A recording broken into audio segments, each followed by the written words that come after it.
So it's just over 8 days until the Baxter's Loch Ness Marathon 2024, and I'll be running it with my best pal, who's going to run his first marathon. Keep on watching, keep on listening to find out how training's gone, expectations, battling injuries, and start the build up to Loch Ness Marathon up in the beautiful Highlands of Scotland. Keep on watching, keep on listening to find out more. Welcome back to consecutive day 1573 of a diary of a runpreneur. If you believe in my mission of saving the lives of children by attempting the ultimate ultramarathon of run vlogging on consecutive days, distance of a lap of the world, barefoot style, then do give us a subscribe, share, like and comment. More people we get in front of, more money we raise, more children's lives we save, which is why I do this every single day. Thank you as always, and let's get started.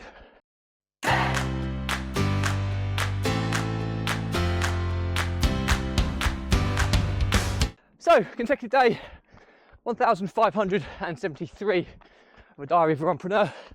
Apologies, only about 8 more episodes, including today, of me gasping, as well, in actual fact I'll be slowing down in the next week, so I shouldn't be gasping too much more in future vlog episodes, as a couple more days of intensity training for Loch Ness, and then I'll be basically recovery running all of next week, so hopefully I'll be back to my usual clear and concise self. But anyway, on to the topic at hand. Loch Ness Marathon 2024. How am I feeling? How am I prepared? It's just over 8 days away. I've just punched my data into the Tanda calculator. If you're not familiar with it, it's a kind of an algorithm to predict marathon performance based on the average weekly mileage or distance and the average pace you run that distance for the previous 8 weeks prior to a rest week before marathon day. And the algorithm basically tells you that a predicted marathon time based on your cardiovascular fitness. In simple terms, the idea being that you could run 1 mile a week at the speed of light and have a similar level of cardio fitness to someone who runs 100 miles a week at a snail's pace. And obviously, it's a bit of a sliding scale in between. So I've used this to train to marathons on numerous occasions. Basically, for Loch Ness, I was trying to run a 3-hour 15 marathon. To do that, my average pace needed to be 4:40 per kilometre for the previous 8 weeks.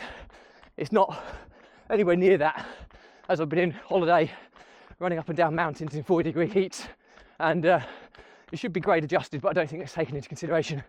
I've also been running with my kids at a much slower pace as well. So basically, on my previous 8 weeks, even on my previous 8 weeks training, Tanda is saying that based on performance, I'm about fit for a 3-hour 30 marathon. So that's a bit of a body blow.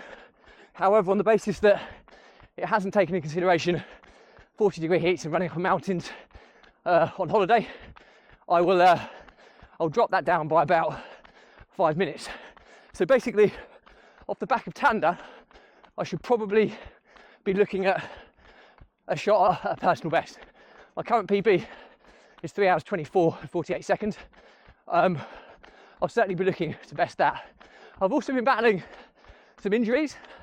I've had a small reoccurrence of plantar fasciitis, although I've purchased this calf stretching machine called Calf Pro.